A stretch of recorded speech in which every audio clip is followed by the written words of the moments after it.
আমার নিজের জন্ম হয়েছিল খাজা মঈনুদ্দিন চিশতি রহমাতুল্লাহ আলাইহির ফেইজের কারণে, বরকতের কারণে আমার জন্ম হয়েছে, নাহলে আমি জন্মগ্রহণ করতে পারতাম না। এ কথা লিখেছেন দারাশকু। এই দারাশকুকে হত্যা করেছে আওরঙ্গজেব। দেখেন, তারপর থেকেই কিন্তু মোগল সাম্রাজ্যের পতন শুরু। দেখুন, বেশ কিছু ঘটনা পৃথিবীতে একসাথে ঘটে গেছে। একসাথে ঘটে গেছে বলতে আমরা জানি, ইংরেজরা এখানে আসলো, ভারতবর্ষে মোগল সাম্রাজ্যের পতন ঘটল। ওইদিকে দ্বিতীয় বিশ্বযুদ্ধের পরে অটোমানদের পতন ঘটল, যারা পুরো পৃথিবীতে খেলাফত প্রতিষ্ঠা করেছিলেন এবং পুরো পৃথিবীকে যারা নেতৃত্ব দিতেন তাদেরও পতন ঘটল। একসাথে দুটো ঘটনা ঘটলো। এইদিকে ভারতবর্ষে কিন্তু মোগল সাম্রাজ্য এসে দখল করলো ইংরেজরা, আর ওইদিকে কিন্তু অটোমানদের দ্বিতীয় বিশ্বযুদ্ধের পর তাদের পতন হলো। দখল করলো কারা? ব্রিটিশ আমেরিকানরা। ব্রিটিশ আমেরিকানরা যখন ভারতবর্ষে আসলেন, তারা অনুভব করলেন যে ভারতবর্ষের মুসলমানদের ঈমান এত তাজা, এদের তো দুনিয়ার মোহ নাই, দুনিয়ার কোনো মোহ নাই। এরা আল্লাহর নবীর মহব্বতে এরা কুরবান। এদের ভেতরে তাসাউফের বীজ এমন ভাবে বপিত হয়েছে যে এদেরকে কোনো ধোঁকা দিয়ে তাদেরকে টলানো যায় না। এই মহা সত্য তারা অনুভব করলো ব্রিটিশরা এই ভারতবর্ষে আসার পর।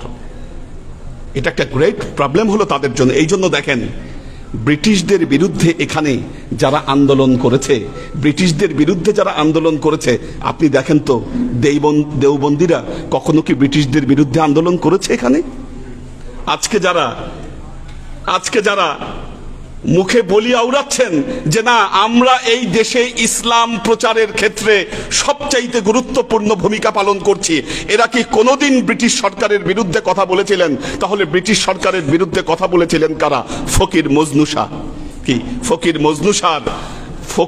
মজনু শাহর নেতৃত্বে যে এই ইংরেজদের বিরুদ্ধে যে যুদ্ধ হয়েছিল, এটা নেতৃত্ব দিয়েছিলেন একজন সুফি, যিনি ছিলেন মজনু শাহ।